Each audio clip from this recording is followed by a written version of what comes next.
తెలుగు రాష్ట్రాల్లో బీజేపీ దూకుడు పెంచింది. తెలంగాణలో రామచంద్రరావు, ఏపీలో మాధవ్ జిల్లాల బాట పట్టారు. పార్టీ బలోపేతమే లక్ష్యంగా స్థానిక సంస్థల ఎన్నికలకు క్యాడర్ సమాయత్తం చేయడమే ఎజెండాగా టూర్స్ వేస్తున్నారు. మహబూబ్ నగర్ జిల్లాలో రెండో రోజు పర్యటించారు Telangana BJP chief Ramachandra Rao. BJP లేకపోయి ఉంటే తెలంగాణ వచ్చేదే కాదన్నారు ఆయన. ఆ రోజు భారతీయ జనతా పార్టీ లేకపోతే తెలంగాణ బిల్లు పాస్ కాకపోయేదే, తెలంగాణ రాకపోయేదే. తెలంగాణ వచ్చిందంటే అది కేవలం భారతీయ జనతా పార్టీ మద్దతుతో వచ్చిందనే విషయాన్ని కూడా ఈరోజు తెలియజేసిన మిత్రులు. కానీ ఏ తెలంగాణ మనం తీసుకొచ్చినామో ఈ తెలంగాణ అధికారం కోసం కాదు, తెలంగాణ ఆత్మ గౌరవం కోసం మనం తీసుకొచ్చాం. తెలంగాణలో ఉన్నటువంటి ప్రజలు ఆత్మ గౌరవంతో బతకాలి, తెలంగాణలో పరిపాలన రావాలి, తెలంగాణలో ఈరోజు ప్రజలు సస్యశ్యామలంగా ఉండాలి అని చెప్పేసి ఆలోచనతో తెలంగాణ తీసుకురావడం జరిగింది.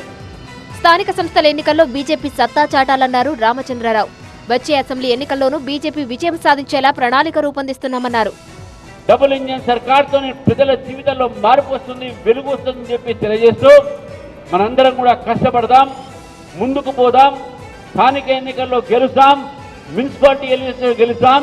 2028లో మనం మళ్ళీ అసెంబ్లీ ఎన్నికల్లో గెలిచి తెలంగాణని కైవసం చేసుకునేటువంటి ప్రయత్నంలో ఉందామని చెప్పి. మరోవైపు ఏపీలోనూ జిల్లా పర్యటనలు కొనసాగిస్తున్నారు ఏపీ బీజేపీ చీఫ్ మాధవ్.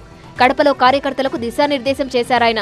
తప్పనిసరిగా రాబో స్థానిక సంస్థల ఎన్నికల్లో కూడా Bharatiya Janata Party sarpanch, MPTC, ZPTC, councillors, corporators తప్పనిసరిగా గెలగాలి. మనందరూ కార్యకర్తల లక్ష్యం, ప్రతి మండలాధ్యక్షుల లక్ష్యం. ఆ విధంగా ప్రజా పోరాటంలో నిలబడబోయే కార్యకర్తల్ని, ప్రజా నాయకుల్ని తయారు చేయటమే. అటువంటి తయారు చేసే కార్యక్రమం నేను తీసుకుంటున్నాను.